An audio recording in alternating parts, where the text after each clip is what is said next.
कक्षा 12वीं के साथ ही इन्होंने अभी जो अपना डॉक्टर बनने का सपना है वो पूरा किया है। प्रिंस बहुत बढ़िया लग गया हमें। अच्छा, प्रिंस बढ़िया लगा। बहुत बढ़िया फैकल्टी है, डाउट काउंट टाइम पे लगता है। एक टीचर का सबसे बड़ा सपना यही होता है कि बच्चे सक्सेस हो। प्रिंस का डिसिप्लिन है वो सबसे बेस्ट है, इसलिए मैंने प्रिंस चूज किया। अच्छी लगन से पढ़ता था। बढ़िया, अच्छी जगह पहुंचा गया, डॉक्टर बन गया। बहुत बढ़िया जगह। आपकी मेहरबानी, आपने पढ़ाया तो आपने शिक्षा दी तो बढ़ गया। नमस्कार, मेरा नाम है कृष्ण डियर और आप देख रहे हैं प्रिंस एजुकेशन हब सीकर की नीट सीरीज की सक्सेस स्टोरी। इसी क्रम में आज हमारी टीम पहुंची है खैरतल तिजारा जिले के कोटका सिंह क्षेत्र में। वहां पर हमारे साथ आज एक नौनिहाल विद्यार्थी से हम आपकी मुलाकात करवाएंगे और मैं नौनिहाल इसलिए कह रहा हूं कि कक्षा 12वीं के साथ ही इन्होंने अभी जो अपना डॉक्टर बनने का सपना है वो पूरा किया है। मेरे साथ है आदित्य और इनके दादाजी। आदित्य, सबसे पहले तो आपको बहुत बहुत बधाई हो। धन्यवाद सर। दादाजी, सबसे पहले आपको बधाई हो, आपका पोता डॉक्टर बनने जा रहा है। ठीक है साहब, थारी मेहरबानी हुई। हमारा तो के तुमने तो पढ़ाई शिक्षा तुमने तो दी। बिल्कुल। तो आप कैसा महसूस कर रहे हो? तो बहुत बढ़िया महसूस कर रहे हैं साहब। बढ़िया महसूस कर रहे हो? तो पोता डॉक्टर बन गया, कब सोचा था आपने कि भाई मेरा पोता डॉक्टर बनेगा? कब सोचा था? हमने तो ये सोचा था कि वो क्या ना, जब आपके पास हालत अभी सोच रहे बन जाएगा। अच्छा अच्छा, बस यही। तो आपने प्रिंस एजुकेशन के ऊपर भी प्रिंस बहुत बढ़िया लग गया हमें। प्रिंस बढ़िया लगा। बिल्कुल, मैं आदित्य के पास ही आते हूँ। आदित्य, सबसे पहले तो आप अपना इंट्रोडक्शन दें और इंट्रोडक्शन में बताएं कि आपने 12th के साथ में नीट किया, आपकी 12th में कितनी परसेंटेज थी और नीट में कितनी थी? पहले आपका परिचय फिर विस्तार से मैं बताएं। मेरा नाम आदित्य है, मेरे पापा का नाम सुक्रम सिंह है। मैंने 10th तक तो यहीं पे पढ़ाई की थी, यहाँ पे पास में एक स्कूल है। उसके बाद फिर मैं प्रिंस में गया 11th में। उसके बाद मैंने 12th के साथ वहाँ पे सिलेक्शन लिया। 12th में मेरी 96% है। वहाँ पे बहुत बढ़िया पढ़ाते हैं टीचर्स वगैरह, बहुत बढ़िया फैकल्टी है, डाउट काउंट टाइम पे लगता है। मतलब हर चीज़ वहाँ पे प्रिंस के अंदर, एक ही कैंपस के अंदर मैथ्स, हॉस्टल और कोचिंग वगैरह सब एक ही कैंपस में, इसलिए बाहर जाने का कोई वही नहीं है, तो डिस्ट्रैक्शन बहुत कम होते हैं, इसलिए बढ़िया है, बहुत बढ़िया है प्रिंस। बिल्कुल। आपके नीट में कितने नंबर हैं अभी 12th में? नीट में मेरे 654 मार्क्स है और मेरी ऑल इंडिया रैंक 1217 है और कैटेगरी रैंक 34 है। इसमें सबसे बड़ी जो गौर करने वाली बात है वो ये है कि कक्षा 12वीं के साथ सिलेक्शन होना, कक्षा 12वीं में 86-96% लेकर के आना और आपकी नंबर भी 654, जो कि बहुत ही शानदार स्कोर है, क्योंकि इस बार आपको पता है कि पेपर का जो लेवल था बहुत टफ था। मैं आदित्य आपसे जानना चाहूँगा कि आपने जो डॉक्टर बनने का सपना है सबसे पहले कब देखा था?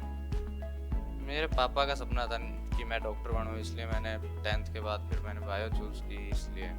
अच्छा, तो आपने आपके पिताजी का सपना पूरा किया है। बिल्कुल। तो आपने जो 11th में जब आप पीसीपी में गए, सीकर में गए, तो सीकर में आपके पास और भी बहुत सारे ऑप्शन थे, आप किसी और भी कोचिंग में जा सकते थे, आपने पीसीपी का ही चुनाव क्यों किया?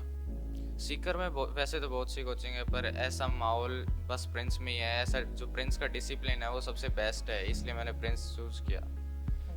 अभी नीट आपको 3 मई को हुआ था। उस नीट वाले जो एग्ज़ाम था उसमें वो कैंसिल हो गया था किसी कारण से, क्योंकि उस पेपर लीक हो गया था। उस समय आपके नंबर कितने बन रहे थे और उस समय जब आपको क्या लगा कि यार मेरा हो पाएगा नहीं हो पाएगा, क्या आपको चैलेंजेस है? मेरे उस पेपर में 665 मार्क्स थे, तो फिर वापस प्रिंस में, मतलब प्रिंस वालों ने बुला लिया था हमें कि वापस तैयारी कर लो, तो वहाँ पे वापस ऐसा ही माहौल मिल गया था, इसलिए मतलब ज़्यादा कठिनाई है तो नहीं आई। मेरे को लग रहा था हो जाएगा, क्योंकि वहाँ पे प्रिंस के टीचर्स इतने बढ़िया, दोबारा इतना ही सपोर्ट कर रहे थे, इसलिए। तो आपकी जो 2 साल की जर्नी रही, जर्नी बहुत लंबी होती है, क्योंकि 2 साल की जर्नी कोई छोटी जर्नी नहीं होती। आदमी को कई बार लगता है कि यार शायद मैं डिमोटिव हो जाए, मेरा सिलेक्शन हो पाएगा नहीं हो पाएगा, कई बार आपने डाउन भी फील किया होगा। इस दौरान आपकी जो प्रिंस के जो सिस्टम, उसने आपको किस तरीके से सपोर्ट किया? प्रिंस में वहाँ पे मेंटर्स बैठते हैं, बहुत सारे मेंटर्स हैं, जैसे मेरे मेंटर थे, तो उन्होंने मेरे को बहुत सपोर्ट किया। कभी मैं डिमोटिवेट हो जाता था तो मेरी फैकल्टीज बहुत बढ़िया थी, जो मेरे को बुलाती थी। कभी मेरे मार्क्स कम आ रहे हैं तो मेरे से पूछते थे क्या दिक्कत है, और मेंटर्स भी मेरे को बहुत मोटिवेट किया। बिल्कुल। अगर पीसीपी की हम अगर फैकल्टी की बात करें तो आपको ऐसी कौन सी फैकल्टी है जिसने सबसे ज़्यादा प्रभावित किया हो आपकी 2 साल की जर्नी में? मेरे फिजिक्स की फैकल्टी है एक, राजेश डाका सर। उन्होंने मतलब मेरा हर जगह पे सपोर्ट किया। अगर कभी मेरे मार्क्स कम आ रहे हैं तो मेरे को बुलाते थे, क्या हुआ, मतलब हर चीज़ पूछते थे कि कैसे मार्क्स कम आ रहे हैं, तो ऐसे बहुत सपोर्ट करते थे, मोटिवेट करते थे बात पे कि कभी डिमोटिवेट ना हो जाऊँ ऐसे। बिल्कुल। आपने प्रिंस का चुनाव किया, अगर मैं आपसे जानना चाहूँ, प्रिंस की कोई 3, 4, 5 बातें जो आपको सबसे अच्छी लगी हो, जो पूरी 2 साल की जर्नी में, जो आपको शायद कहीं और नहीं मिल सकती थी? प्रिंस में सबसे बेस्ट थिंग तो ये है कि वहाँ पे फ़ोन नहीं है, तो वहाँ पे मतलब डिस्ट्रैक्शन का कोई वो नहीं हो सकता कि सबसे ज़्यादा तो यहाँ पे आप सोशल मीडिया ही करते हैं बच्चों को डिस्ट्रैक्ट, तो सोशल मीडिया का कोई चांस नहीं है वहाँ पे, तो डिस्ट्रैक्शन बहुत कम होते हैं। बाकी वहाँ पे कैंपस बहुत बढ़िया है, जैसे मतलब क्लीन तो बहुत है, और वो हाइजीन का पूरा प्रॉपर ध्यान रखा जाता है। Yes sir. अच्छा, आपने कहा कि आप हॉस्टल में रहते थे, वहाँ पर हॉस्टल की फैसिलिटी के बारे में प्रिंस की आप हमें बताएं कि हॉस्टल कैसा था, कैसा खाना आपको मिलता था, कैसे वहाँ के वार्डन है, क्या वहाँ का सिस्टम? वहाँ के वार्डन जैसे parental care, proper parental care है वो देते थे वहाँ के वार्डन, और मैस तो वो जैसे पूरी सीकर में मतलब पूरे इंडिया में नहीं होगा ऐसा, इतना तगड़ा खाना देते थे, बहुत बढ़िया खाना होता था मैस का तो। और वहाँ पे लॉन्ड्री वगैरह सब वहाँ पे होते हैं, तो कपड़े वगैरह धोने की भी कोई टेंशन नहीं होती। और हॉस्टल तो थे ही, रूम्स तो बहुत बढ़िया थे वहाँ के। बिल्कुल। मैं आपके दादाजी से बात करता हूँ। दादाजी, आप पहले के ज़माने के पढ़े लिखे होंगे, ऐसे पर स्कूल नहीं भी जा पाए होंगे, आपने पोते को सीकर भेजा, तो आपको क्या लगा था कि सीकर जाके मेरा पोता कामयाब हो जाएगा? बिल्कुल साहब, बिल्कुल मेरा मन में यही थी शुरू से ही कि मेरा पोता कामयाब हो जाएगा, बिल्कुल मेरा विश्वास था पक्का। अच्छा, तो प्रिंस के बारे में आपने सुना था क्या पहले? इसका बारे में पहले नहीं सुना था, बल्कि यही इसी ने बताई थी, मेरे बच्चे ने। अच्छा, पोते ने बताया था? क्या बताया पोते ने? मैं जाऊंगा प्रिंस में सीकर। अच्छा, तो गांव में ऐसे लगता है कि यार शायद बच्चों झूठ तो ना बोल रहे हैं, विश्वास कर ना करा। ना ना कोई झूठ झाड़ ना सब। अच्छा। ना सर ना, तो ना। बढ़िया अच्छी जगह पोता गया, डॉक्टर बन गया। बहुत बढ़िया जगह, आपकी मेहरबानी, आपने पढ़ाया तो आपने शिक्षा दी तो बढ़िया।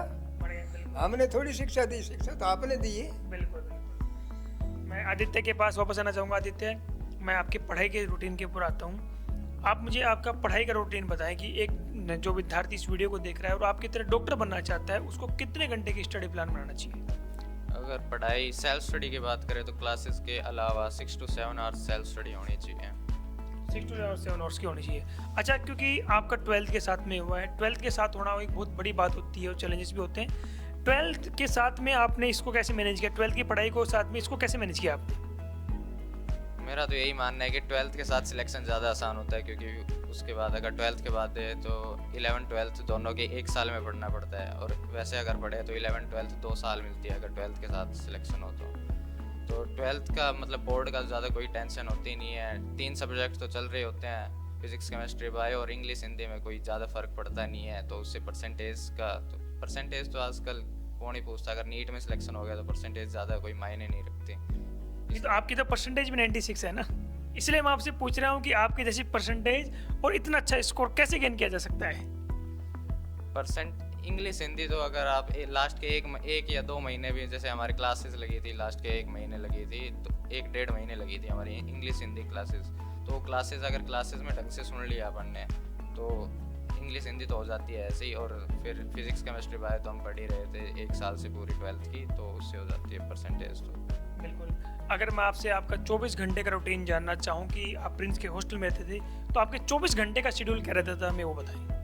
24 घंटे का शेड्यूल तो कुछ मतलब ज़्यादा ही होता, नींद कम होती थी वहाँ उसमें। वो जो हमारे एकेडमिक गाइड सर थे उन्होंने कुछ ज़्यादा ही वो कर रखा था हमें कि जैसे 7 बजे तो हमें बुलाते थे, 6 बजे हम उठते थे, उसके बाद नाश्ता करने जाते, 7 बजे हमें पहुँचना होता, तो 7 बजे सुबह सेल्फ स्टडी लगती 12 बजे तक, फिर 12 बजे वापस खाना होता। तो अगर ये 7 से 12 के बीच में कोई डाउट वगैरह आ रहे हैं तो बाहर हमारे टीचर्स बैठते थे 7 से 12, तो जा सकते हैं हम वहाँ पे डाउट पूछ सकते हैं अगर कोई डाउट आ रहा है तो। और वैसे अगर नॉर्मल सुबह शाम तो वैसे तो डाउट काउंटर लगता ही है, लेकिन ये टीचर्स हमारे जो हमारी क्लास में पढ़ाते थे वही टीचर्स बाहर बैठते हैं ताकि हमें कोई डाउट आए तो मतलब पूछ सकें। उसके बाद हम खाना खाते वापस 2 बजे, जैसे नीट का पेपर होता है 2 से 5, तो हमारा 2 से 5 एक डेली पेपर होता था लास्ट में। तो फिर उसके बाद 5 के बाद वापस पढ़ाई की 7 बजे तक, 7 बजे फिर डिनर, उसके बाद 8 से फिर 10 या 11 बजे तक पढ़ाई, उसके बाद सो जाए।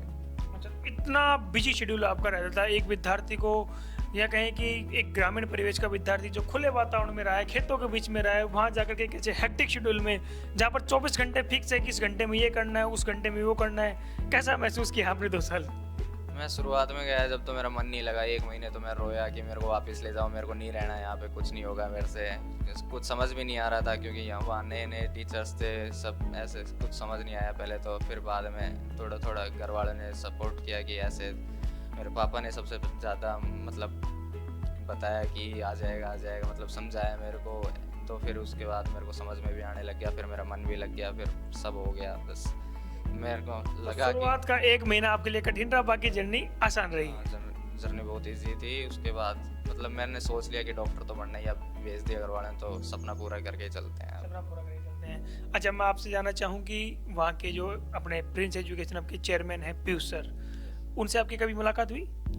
वैसे तो मुलाकात नहीं हुई, लेकिन फिर कभी जैसे अवार्ड सेरेमनी में तो अवार्ड देने आते थे, जैसे कैश प्राइज वगैरह मिले हैं बस। अच्छा, तो आपने भी कोई कैश प्राइज अवार्ड भी जीते हैं वहाँ पर? कि जैसे क्या क्या? जैसे मेडल्स तो बहुत सारे हैं, कैश प्राइज मेरे को मिले हैं करीबन 3-4 हज़ार मिले हैं कैश प्राइज में। अच्छा, कैश प्राइज भी आपको 3-4 हज़ार मिले हैं। तो आपकी इस जर्नी का अगर मैं सबसे कोई खास पॉइंट जानना चाहूँ कि ये एक बात अगर कोई बांध ले तो वो डॉक्टर बन सकता है, वो हमें बता दीजिए लास्ट। मेरा तो घर वालों का सपना था, कि मेरे पापा का सपना था मेनली तो, कि मैं डॉक्टर बनूं, इसलिए मैंने किया, मतलब सपना पूरा किया अपने पापा का। अगर आप भी मतलब कोई कुछ सोच ले, ठान ले कि मेरे को ये सपना पूरा करना है, तो आप कर सकते हैं। बस उसके लिए लगातार मेहनत चाहिए, कंसिस्टेंसी चाहिए, डिसिप्लिन चाहिए। सबसे मेन बात डिसिप्लिन होती है, तो सबसे ज़्यादा डिसिप्लिन चाहिए अपने को, उसके बाद बन सकते हैं, कोई बड़ी बात नहीं है। तो अभी हमारे साथ आदित्य के सर भी हैं, जहाँ पर आदित्य ने कक्षा 10वीं तक की पढ़ाई की है। सर, सबसे पहले तो जो पौधा आपने जो लगाया था छोटा सा, वो अब एक वृक्ष बन चुका है और अब भविष्य में आने वाले समय में वो फल देगा। कैसा महसूस कर रहे हो और क्या कहना चाहोगे? बहुत बहुत शुभकामनाएं सर आपको भी। बच्चा शुरू से ही वास्तव में बहुत ही विनम्र और मेहनती था। ठीक है, हम वो टीचर्स कहते हैं, टीचर तो एक मार्ग दिखाते हैं, मेहनत तो बच्चा ही करता है। बाकी हमें बड़ी खुशी हो रही है कि हमारे विद्यालय से ये बच्चा निकल के गया और एक अच्छे सफलता की ओर इसने कदम उठाया और सफल भी हुआ। बिल्कुल। तो एक शिक्षक के तौर पर सबसे बड़ी कमाई यही होती है कि हमारे पढ़ाए हुए बच्चे बेटे बेटे कामयाब हो जाएं। तो आप आज कितने खुश हैं? आज सर खुशी का ठिकाना तो है ही नहीं। एक टीचर का सबसे बड़ा सपना यही होता है कि बच्चे सक्सेस हो। इससे बड़ी मेरे हिसाब से टीचर के लिए कोई भी खुशी नहीं हो सकती। इनके लिए मैं 4 पंक्तियां भी कहना चाहूँगा, जो शुरू से हम मोटिवेट करते आए हैं बच्चों को, कि बिना कीमत चुकाए भी कोई राजा नहीं होता, बिना कीमत चुकाए भी कोई राजा नहीं होता, सफलता का कहीं कोई गुप्त दरवाज़ा नहीं होता, हमें है डूबना मंजूर दरिया में इसी खातिर, बिना डूबे भी गहराई का अंदाज़ा नहीं होता, बिना डूबे भी गहराई का अंदाज़ा नहीं होता।